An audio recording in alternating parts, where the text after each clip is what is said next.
Hey, good morning to everybody. Daryl here, aka Artist in Recovery, and I want to talk about something, an article that I came across this morning about somebody called the Liver King. Now, I'm sure you guys have all heard this name before, and this story also has something to do with Joe Rogan, which I'm sure most people have heard of too. I'll try to put the links down below, especially to the Liver King's Instagram posts, which are just bizarre. Okay, so here's the story.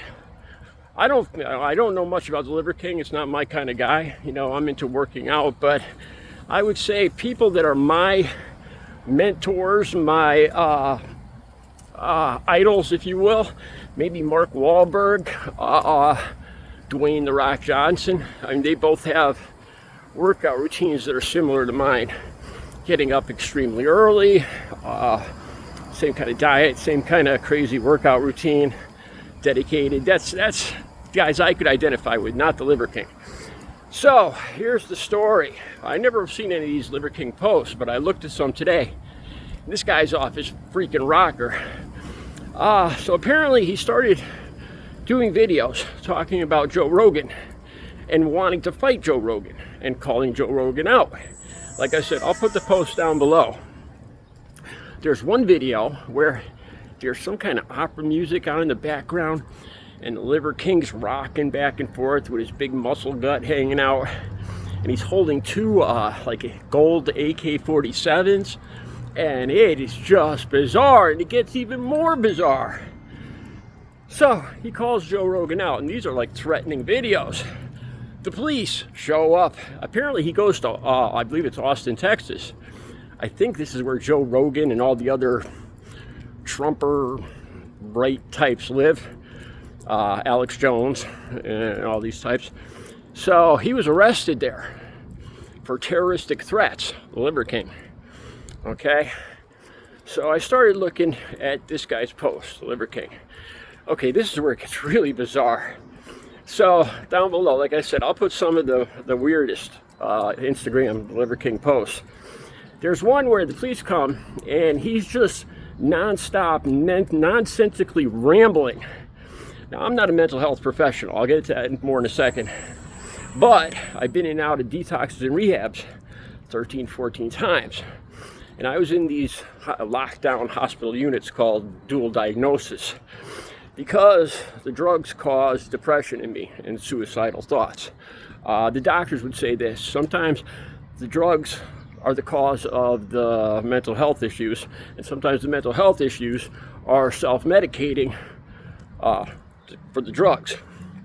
Okay, so I've been in these lockdown facilities many times, and I've seen people that are like bipolar. That's what this guy strikes me as. You know, I don't know if he is or not, but I think he's definitely got mental health issues. Okay, so there's one post. You guys won't believe this. So he's telling the cops, he said, he's got to give me some time. Got to give me exactly 12 minutes. You know, and he can't even count off 12 minutes. And he says that he gave himself 4 coffee enemas that morning.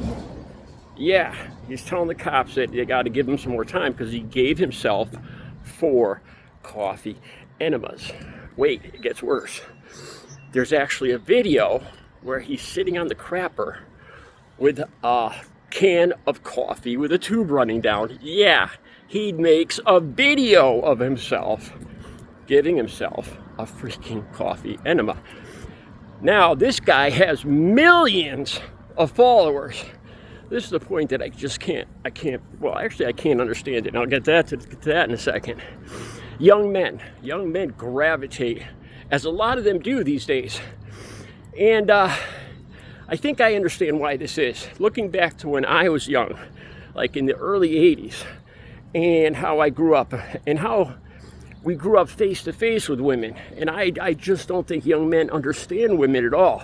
And they look at this guy, the Liver King, who, by the way, is 5'7". You know, I looked at this guy and I was like, this guy, you know, he looks huge. He looks like Hulk Hogan or like Rock Johnson. And I start looking at the way he's portioned his body. I'm like, wait a minute, this guy's short. Then I realize he's 5'7", and it's, you know, it strikes me as the Napoleon complex here. You know, this guy comes up to here on me, literally, It's he'd be like a little freaking muscle dwarf to me. All right, so I'm wondering, why do these young guys gravitate to somebody that is obviously off their rocker? You know, insane. There's a couple things that I could point to. Now, these guys make a lot of money, influencers like this, and you know, they're fancy hotels. He's at one video, he's showing everybody his Ramada kitchen or something with all its heating elements, and you know, he's got this just massive hotel setup, marble tables, and you know, that's what all these influencers do. They're all just flaunting the money they've made off the same young guys that are salivating over the how affluent these guys are. You know, it's almost like a vicious circle. The more younger guys watch this kind of nut job influencer, the richer he gets. The richer he gets, the more young guys think he's successful and watch him. Like I said, a vicious circle. You know, so another thing that I think is going on here is I think young people today, young guys, I'm guessing here, but they just don't understand women because of the internet. Because when I was younger, I would go to the mall. I would take, this was some of the best memories on Saturday afternoons, taking the bus to the mall when I was 13, 14 years old.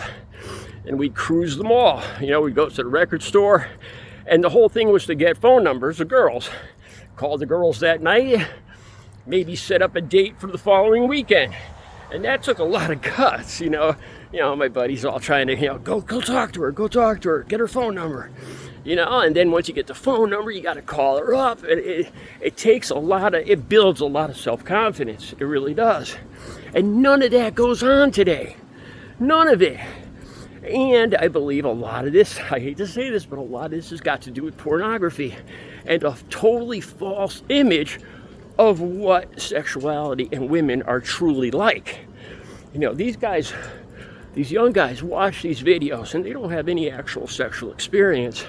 And they're seeing this bizarre stuff that these women and men and women and women and women and men and women are doing to each other and to themselves and with mechanical objects and God knows what else. And they get a skewed idea of what they think women owe them, or the way they think that women are supposed to treat them or act around them.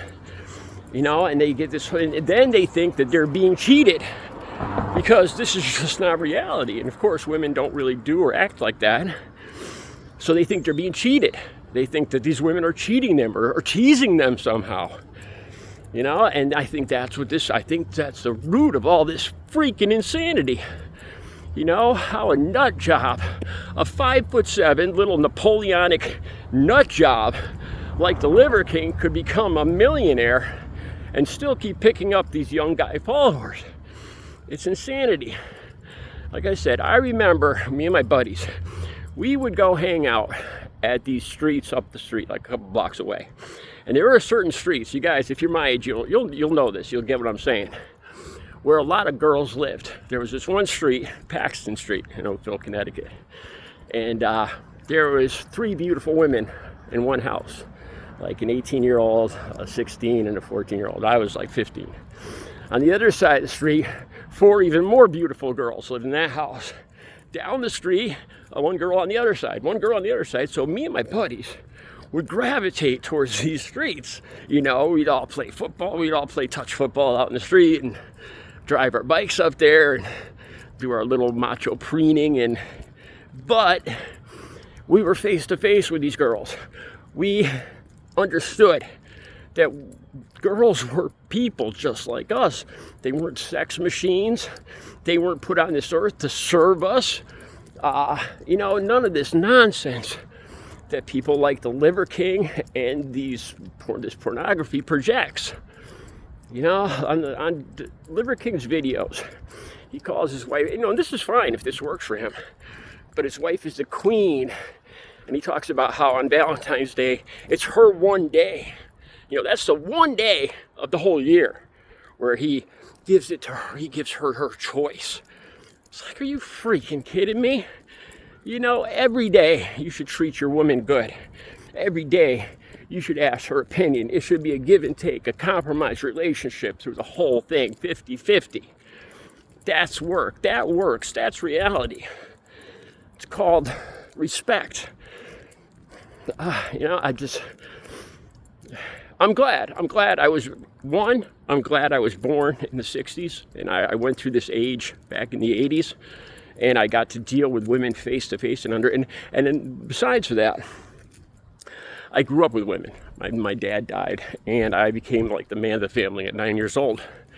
So my sister and my mother were everything to me. I would die for them. I looked at myself as the man of the family at 9 years old. So I had a lot of respect and reverence for women. Not over the top, not where I would cut off my arm if they told me to, but just common sense, respect for another human being. These kids, these young guys nowadays have a whole skewed idea because they're not face to face with women, and plus they're on the internet looking at this pornography, which is just bizarre and unrealistic. I'll put the links down below to the Liver King and his 4 enema morning. You guys won't believe that. Have a good Thursday.